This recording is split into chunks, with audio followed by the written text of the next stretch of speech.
Hello. Welcome to the Mermaid Tavern. How are you doing? Chin chin. Slonjava. Skål. Bottoms up. Mm.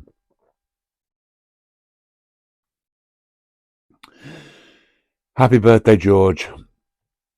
Happy birthday. Happy spiritual birthday.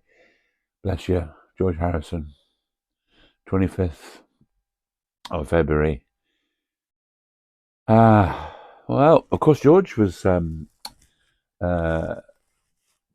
very into astrology, and believe he had an astrologer who uh, he kind of came up with the fact that he might have actually been born in the last half an hour of the 24th of February, rather than early, what was it, 10 past 12 or something, midnight on the 25th. So maybe the sort of ascendancy of the planets was more aligned to the 24th, he thought, than the 25th, because I think his sister and Mark Lewison both reckoned it was definitely the 25th on his birth certificate. But who are we to argue it? We're going to celebrate George's birthday, and I was wondering how to do this. I thought, what should I do?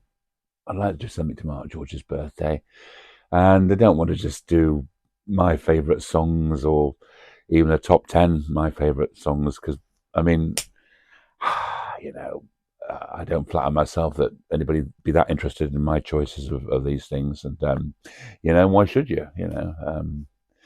Uh, I did a sort of a top 10 Beatles love songs the other day, and that didn't really capture anyone's imagination. But then, you know, uh, yeah, as I say, I find it interesting to watch other YouTubers doing their favorites, but it's sometimes a bit not terribly interesting, is it? So I thought,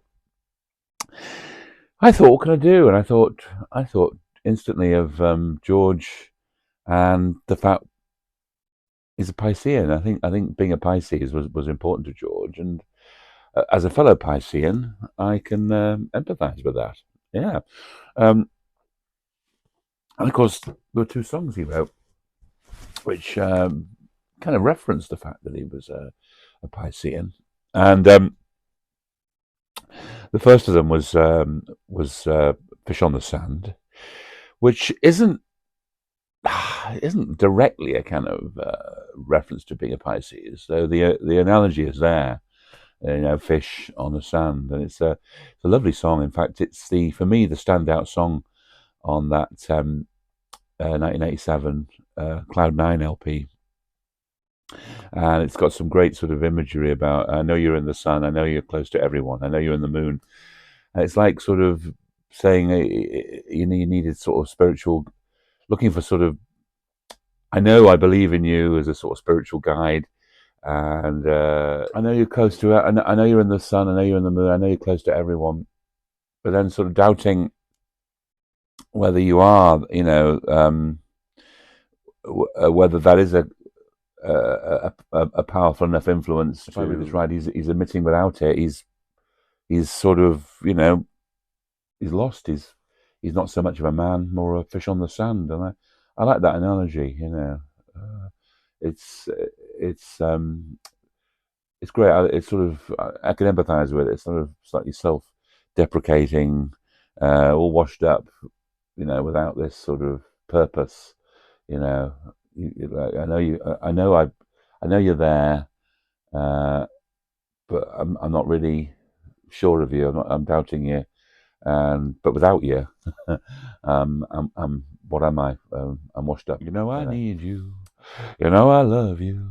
If I'm not with you, I'm not so much of a man, more a fish on the sand. It's a lovely song. For me, it was the standout on that album. A lot of people said it sounded a bit sort of Beatley and ELOE. Well, Jeff Lynne was producing. I think George said it was the one that really that Jeff had a minimal involvement with out of all the ones on that. You can hear slightly sort of, but it's no bad thing. It's a really nice song, and I think George was had a soft spot for it because he played it, didn't he, on the Japan tour of 1991. On that subject, why?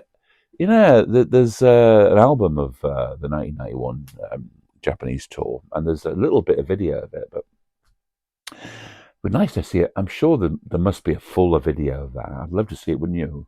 Released.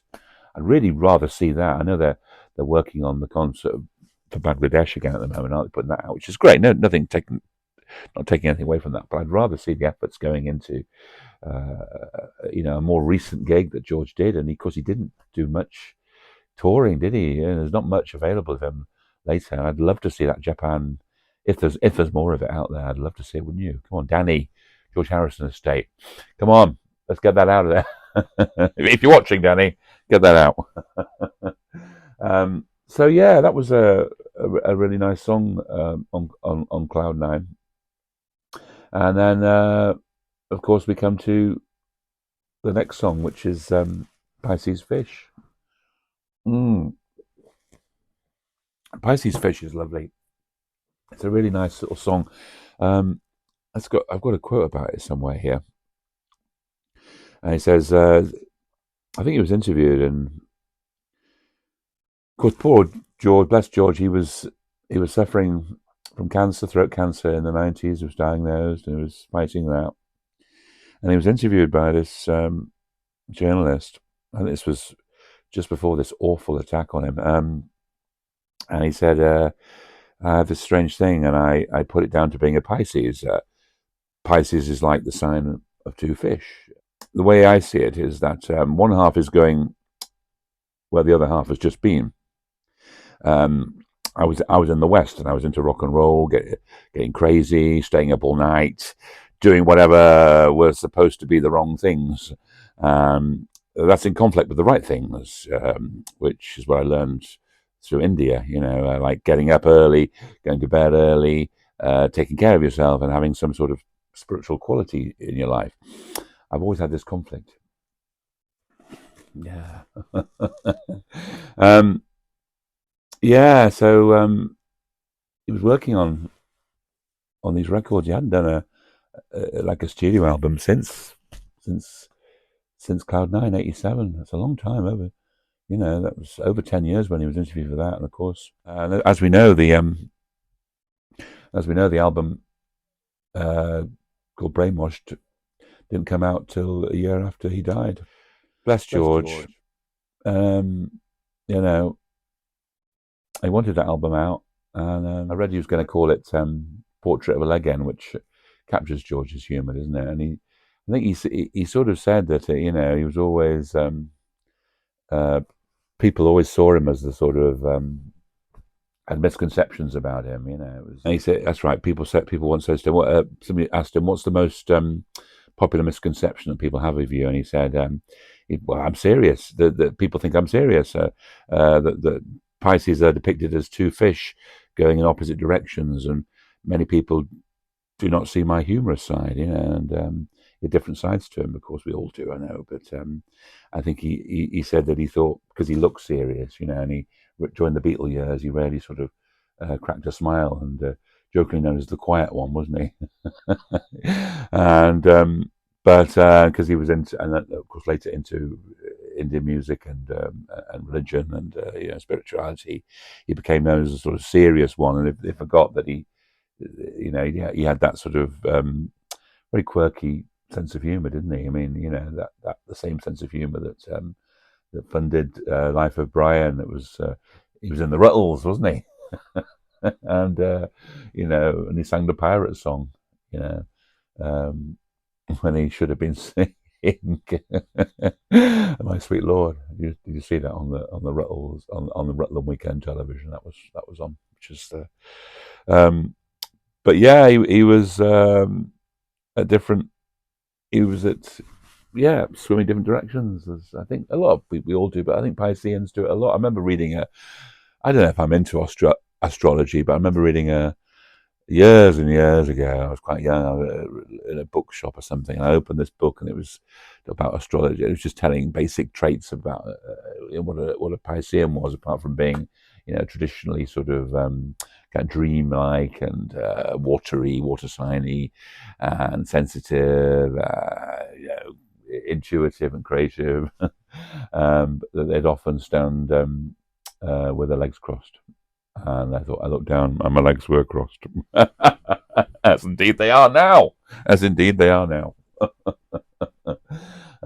So yeah, I think there's definitely something in the planets, don't you? I don't know enough about it. I'm not sure. I've often been, life's a bit too random to be governed by what the stars say, But I think there's definitely something in it. And George was a very intelligent man, wasn't he? And he, I really respect him for that. But yeah, this came out. Brainwashed. Did you get it when it first came out? I did. This nice little box edition of it. I was thinking, apparently some people got a little plectrum or a pick, didn't they? It was like a signature of George on it, which was in this. But I don't know if it was that just in America or was it in Britain. I didn't get it. I'm disappointed. I wanted the guitar pick, the collector in me. I must buy this on vinyl. Actually, I'd like to get this on vinyl. I only got it on the CD when it came out in 2002, and of course it was finished off, wasn't it? It was all kind of. I think George had played on all these songs and worked on them all, but they were finished off by Danny and Jeff Lynne. And yeah, there's some really nice songs on here. I like it. Any Road's lovely. Um, Everything's good on here. Really, there's not a bad song on here. There was a song apparently called Valentine. Did you hear that? In this interview, he did, you know, uh, before I think one of the last interviews he did, he did talk about this song called Valentine. As I think it was suggested it was kind of a power ballad, but that's never emerged, has it? I wonder why. I wonder if they're keeping that back. I wonder what's happening. Valentine. It'd be nice to. It's interesting. There's still some George stuff out there, in the archives, and I look forward to hearing that one day. But yeah, definitely for me, Pisces Fish was a standout on this. I really.